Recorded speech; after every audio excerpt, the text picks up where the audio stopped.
The Australian outback is something that should not be messed with.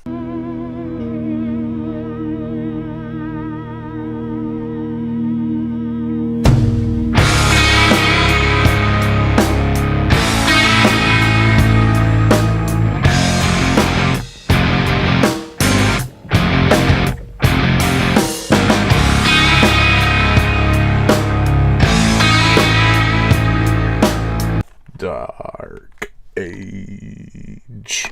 The 1987 killer crocodile movie based off the novel by Graham Webb titled Numenwari. The plot. In the Australian outback, an enormous predator lurks in the waters near an Aboriginal tribe. After claiming the lives of 2 fishermen and a little boy, a crocodile conservationist, Steve Harris, played by John Jarratt, becomes deeply involved in the crisis. Torn between its life and destined fate, Harris tries to find a solution to his problem. Undabund is an Aboriginal tribesman and a longtime friend of Harris's, and he may just have the answer he so desperately seeks. The movie has quite a few differences to the book. I'll get more in depth about them in my paper versus picture episode for these 2 amazing stories that are quite similar, yet sometimes a bit different. Dark Age is a highly underrated flick and should be talked about more. Ark Nicholson is the competent director. Not having done much in the industry, he provided a ton of awesome shots and proved he could do well with what was given to him. He was a second unit director on Razorback, which could explain the, as before mentioned, interesting shots such as the scene transitions. He unfortunately passed away in 1990. John Jarratt from Wolf Creek, Rogue, etc., plays Steve Harris. He's a wildlife expert and crocodile conservationist and preservationist. His character does go through quite a bit, and you can see the anger in his eyes. He wants to help Numenwari, but is caught between redneck gun-toters and authority figures. John Messer, played by Max Phipps from The Road Warrior, is a man driven to insanity rather quickly. After he and his bud Blue run into Numenwari for a second time, things go south, and Besser's bloodlust is anything but dry. Max Phipps passed away in 2000. Rest in peace. Undabund, played by Burham from The Howling 3, The Marsupials, I felt was the strongest character. He knows what must be done and how to perceive the legacy of his people and Numenwari.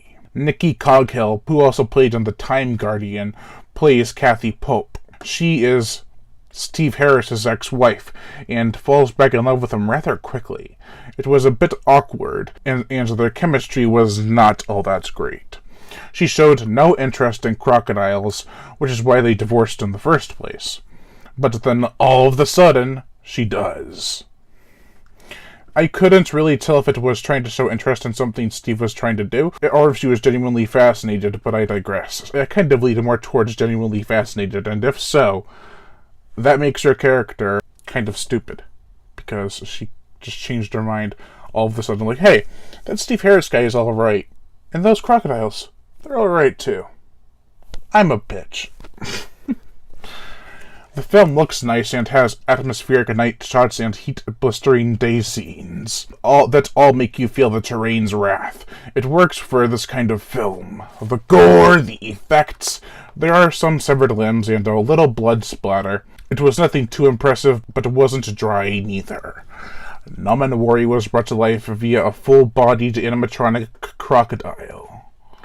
It's impressive to say the least, and it looks better than a lot of what other movies had, and who were also using the same technique at the time, especially in the foreign countries, like Thailand. Killer crocodile movies were very popular and used animatronic crocodiles, some of which look rather stiff and robotic. In Dark Age, the effects are rather impressive, especially for only having an Australian budget of $4.8 million, which is about $3.5 million in US currency.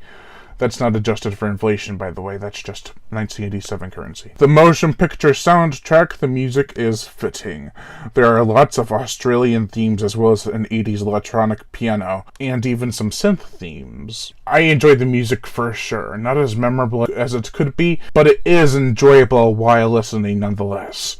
Dark Age does have a good message that does sometimes feel like it's being shoved down our throats. But regardless, the action and characters make up for it. I'd say buy a copy and have it in your collection. It's not cheesy and it does have some heart to it. Overall, I give Dark Age a 3.5 out of 5. It's been a lot of fun watching, reading, Nome Nowari related content, and my interview with Graham Webb to me was highly insightful and memorable. I'll leave a link to it in the description below. Lion Brian Gatto, host of Horror Show Entertainment. Make sure to like my Facebook page in the description below, leave comments, and subscribe.